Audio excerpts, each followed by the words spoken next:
সবার জন্য ভালোবাসা। কত কিছু করেই তো আমরা সময় কাটিয়ে দিই, জীবন পার করি, বছর চলে যায়। কিন্তু তিনটি ছোট্ট কাজ করলে হয়তোবা আমরা প্রতিদিন কোনো না কোনোভাবে মনকে শান্ত করতে পারবো, জীবনে এগিয়ে যেতে পারবো। এই তিনটি কাজ যদি অনুশীলনী করেন তবে হয়তো জীবনে ইতিবাচক পরিবর্তন আসতেও পারে।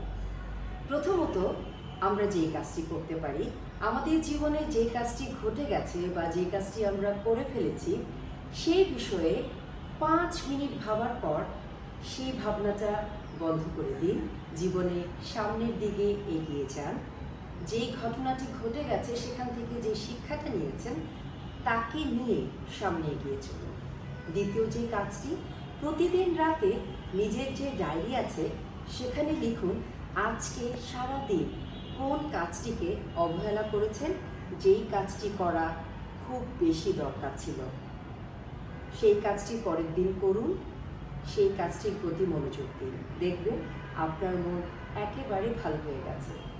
এরপর একেবারে শেষে যেই কাজটি আমরা কখনোই নিয়ন্ত্রণ করতে পারবো না, যেমন জ্যাম আমরা নিয়ন্ত্রণ করতে পারি না, অসুখ আমরা নিয়ন্ত্রণ করতে পারি না, ঝড় বাদল আমরা নিয়ন্ত্রণ করতে পারি না, সূর্য ওঠা কিংবা ডোবা কোনোটাই আমরা নিয়ন্ত্রণ করতে পারি না, তাহলে সেই বিষয়ে কেন আমরা নিয়ন্ত্রণ করতে চাই কিংবা কেন নিয়ন্ত্রণ করতে পারছি না, এই কষ্টটা অনুভব করি।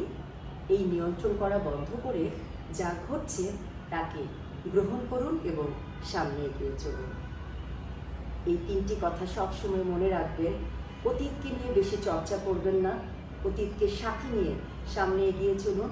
আজকে সারাদিন যা অবহেলা করেছেন তা লিখে রাখুন এবং পরের দিন সেই কাজটা করুন মনোযোগের সাথে, এবং যা নিয়ন্ত্রণ করার ক্ষমতা আমাদের নেই সেই কাজটি নিয়ন্ত্রণ করার জন্য সময় ব্যয় না করে সামনে এগিয়ে চলুন। সবাই ভালো থাকুন, ভালো রাখুন একে অপরকে।